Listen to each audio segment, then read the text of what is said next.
ഈ സംഭവങ്ങൾ പത്മനാഭസ്വാമി ക്ഷേത്രത്തിൽ നടക്കുന്നുണ്ട്, ഗുരുവായൂർ നടക്കുന്നുണ്ട്, ചോറ്റാനിക്കരയിൽ നടക്കുന്നുണ്ട്.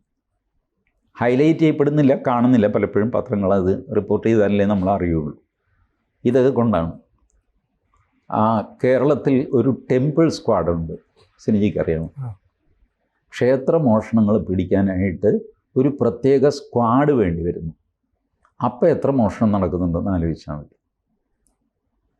മറ്റൊരു സ്ഥാപനത്തെ ചൊല്ലി ഒരു ചർച്ച് സ്ക്വാഡോ അല്ലെങ്കിൽ ബാങ്ക് സ്ക്വാഡോ, ബാങ്കാണല്ലോ ഏറ്റവും അധികം കാശിരിക്കുന്ന സ്ഥലം, ബാങ്കിന് പോലീസിൻ്റെ ഒരു സ്ക്വാഡില്ല, ബട്ട് ടെമ്പിൾ സ്ക്വാഡുണ്ട്. അത്രയധികമാണ് അമ്പലത്തിലെ ഈ മോഷണം രണ്ട് രീതിയിൽ. സാധാരണ കള്ളൻ കയറി ഓട് പൊളിച്ച് അകത്ത് ചാടിയൊക്കെയുള്ള മോഷണം അതൊന്ന്, അതുകൂടാതെ അകത്തുനിന്നുള്ള മോഷണം, കെടുകാര്യസ്ഥത വഴിയുള്ള നഷ്ടം. ഇതൊന്നും ആരും കൊണ്ടുപോയതല്ല, അവിടെ അങ്ങ് കിടന്നു പോയതാണ്. അതെ. ഇപ്പോൾ ഈ ഒരു സംശയം വരുന്നത്, ഈ ചർച്ചിലായിക്കോട്ടെ മോസ്കിലായിക്കോട്ടെ അവിടെ പണം ഈ ഭക്തരൊക്കെ ഇടുകയൊക്കെ ചെയ്യുമ്പോൾ ഇത് എണ്ണി തിട്ടപ്പെടുന്ന ആ ഭരണസമിതിയാണ്, പള്ളിയുടെ മോസ്ക് ചർച്ച് എന്തായാലും.